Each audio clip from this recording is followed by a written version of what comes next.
Talked about how the alumni match is going to be a dress rehearsal. How is that going to look different from last week, or what logistically is going to make that a dress rehearsal for the season? Well, the fact we're not playing each other, we're going to be on the same side of the net will be different. And then, I think we'll look at some potential lineups and be able to make changes within those lineups that we would potentially make following weekend. So I think you just learn a lot more. This is like an exhibition against another team that a lot of programs do this time of year. So this is our version of that. It just happens to be against Alumni, which makes it more fun for the fans. I know you talked about it a little bit, but where did this idea come from? Just with pro getting so big in the U.S. and knowing more players are around and more programs are doing it. We were talking about doing one at Louisville. Then I got here. I'm like, we should definitely be able to do one here with how many players are playing. And we just decided if we could get 7 or 8 alumni that would be willing to play, that we would roll with it. So we got the first 7, and luckily we're able to add a few more. So the alumni aren't having to play the whole game. But we also wanted to make a really fun event, and Nebraska's got such great tradition to celebrate some of that during this time. It's your team versus an Olympian, All-Americans. Who's going to win, Dani? Who knows? I'll be curious. You'd like to think we are going to be quite a bit more organized, so we have an edge, but you can't count out Olympians. And even though some of these players, they might not have played in the last month, they just got off playing pro seasons and were playing at a really high level. So I'm expecting them to be pretty good on the other side. Is it going to be a normal match setup? Yeah. Yep. They've all agreed to that, with playing possibly 5 sets. They're ready for that mentally, physically. The alum? The alum. I know there's some that are hoping it stays at 3, but I'm secretly hoping for a 4 setter. We won't be playing extra if it's a sweep one way or the other. Hey Dani, after watching the tape from Saturday, in the press conference you mentioned serving, passing. Still think that, or is there other stuff you've looked at that we need to work on? Yeah, I think it's a lot of things, and it's hard to really say what we really need to work on versus what was nerves and a little out of character. I thought just the last couple of days we played a lot cleaner, so I'm chalking some of that up to nerves. But definitely, we want to be one of the best serving and passing teams in the country. Nebraska always is. This team is no different, so we want to continue to fine-tune that, and that's a pretty big priority going into the first serve showcase. Can you speak to your top 10 players who could probably play anywhere and the depth that you have and how important that is? Yeah, the depth is pretty amazing. Our practices are really tough. That's just going to make us stronger in the end. That's why I'm very excited to play against somebody else, even if it's alum this weekend, to really see how our 8 players can perform together, 7 or 8. Without playing against each other, because it's very hard to tell how good we are, how good one individual is, because the line is so thin between maybe our top outside and our 4th outside. It's like razor thin.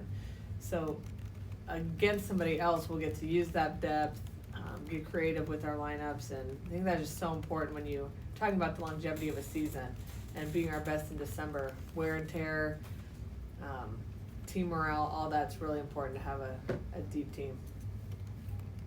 Taylor's kind of had an up and down career to this point. What do you see that's still possible for Taylor? Her last year. But Taylor is, one of our most physical players. She hits a heavy ball when she gets on it. I think brings a lot of experience. She has that trust factor, and from her teammates and coaches, that she's been playing for 5 years, and she's seen a lot, done a lot, so there's a comfort level there. I think her leadership has taken a new level, and she's just really playing with a ton of joy and celebrating her teammates. So I'm excited for her for this season, whether she's a starter, not coming off the bench. I think she'll make a big impact either way.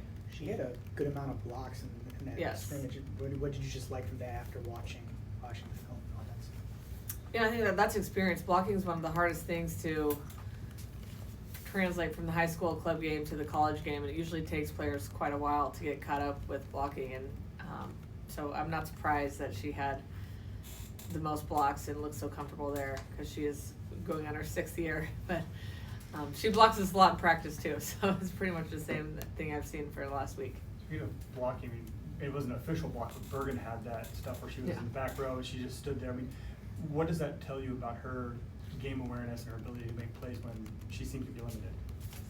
Oh yeah, Bergen's probably our highest IQ player, and she makes winning plays, whether that's digs, blocks, out of system sets. She makes like tough plays look easy, and that's a talent of hers, and just really impressive to see her continue to do that, and get better at it year after year. I remember playing against her when I was at Louisville last year and thinking, man, she digs everything. And she's an elite defender. You can't really say that about too many setters. Her all-around game is just so good. And you coach her on plays like that? You just put your hands up? No. I mean, I think that's just a natural reaction. If I'm at the net, I don't want to get hit. So, I mean, she got a little bit lucky on that one. Time for a few more. When you went back and watched the scrimmage, what stood out to you about the setters? I think the setters have a lot of work to do. We're setting the middle great. I think our tempo needs to smoothen out a little bit, and we've got to get a little bit more consistent behind to our right sides and our slides. But you got to remember the red-white was a whole week earlier than it's ever been. So we've only been practicing for, we had 5 days of practice. So that'll come, and I'm not worried about that. The thing is, they're playing confident. We already talked about their well-rounded games. Campbell's improved a ton from a defensive standpoint. So a lot of those things that you can't really work on every day to get better at were great. It's the location and some of the tempo that we're going to continue to work on that'll just get better and better the more we play together and the more we settle into a lineup. Who've been your top servers in practice so far?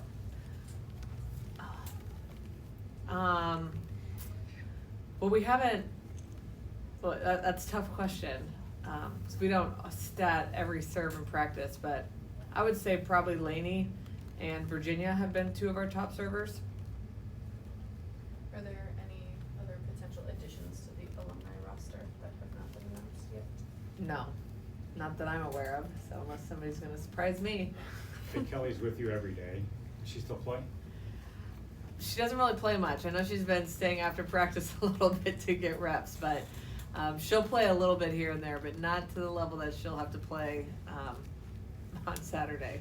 How have you seen her transition from doing setting to now coaching more of the liberos? Kelly's been awesome, and yeah, she wasn't a libero. She didn't play that position, but she knows volleyball. She has a great way of communicating, so it's not surprising that she was able to just make that tradition, and it feels like she's been a libero coach her whole life. And it's more with the way she communicates and, giving these liberos some confidence and a voice and the attention they need every single practice. All right, thanks everybody. Thanks, guys. Thank you.